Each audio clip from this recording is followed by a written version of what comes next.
আজকে 11 তারিখ, live market চলছে। এটা 12:30 প্রায় বাজে। তো এখানে অ্যাকচুয়ালি একটা বড় মেজর রিজেকশন মার্কেট সাপোর্ট করছে, বাট এখানে ডবল বটম বানিয়ে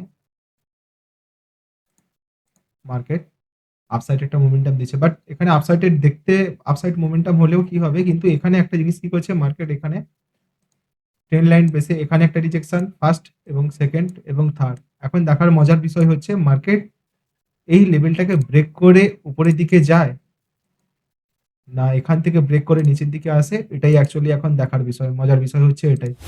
তো এটাকে রুলস একটাই আছে, মার্কেট যদি ব্রেকআউট করে উপর থেকে নিচে যায় বা নিচ থেকে উপরে যায়, তার কিছু রুলস ফলো আপ করতে হয় মার্কেটের মধ্যে। যেরকম এখানে ব্রেকআউট করার পরে যদি ডাউন সাইড লাগিয়ে এখানে সাপোর্ট ব্রেস করে তারপরে মার্কেট উপরের দিকে যায়, তাহলে আপসাইড মুভমেন্টাম হবে, হতে পারে। বা এখান থেকে ডাউন সাইড মুভমেন্টাম ডিরেক্টলি আসতে পারে। তো এখানে ওয়েট করা উচিত, এখানে কোনো নতুন ট্রেড পজিশন করানো উচিত না। এখানে দেখাচ্ছে যে এই ফার্স্ট ফার্স্ট এবং সেকেন্ড এবং থার্ড টাইম এটা রিজেকশন দেখাচ্ছে, কিন্তু এর এগেনস্টে যদি মার্কেটকে রিজেকশন দিতে হয় তাহলে এখানে মোটামুটি একটা ভালো একটা সেট আপ বানিয়ে তবে নিচে আসতে হবে। তবে এখানে একটা ছোট করে ট্র্যাপ দরকার, যদি উপরের দিকে যায় তাহলে একটা ট্র্যাপ দরকার, আর যদি নিচের দিকে আসে তাহলে সোজাসুজি নিচের দিকে আসতে হবে। কিন্তু মার্কেটের মধ্যে এখানে যখন ব্রেকআউট করবে, এই ব্রেকআউটটাকে কনফার্মেশন নেওয়ার জন্য আমাদেরকে অবশ্যই ভালোভাবে ওয়েট করে তারপরে ব্রেকআউটের দিকে ধ্যান দেওয়া উচিত।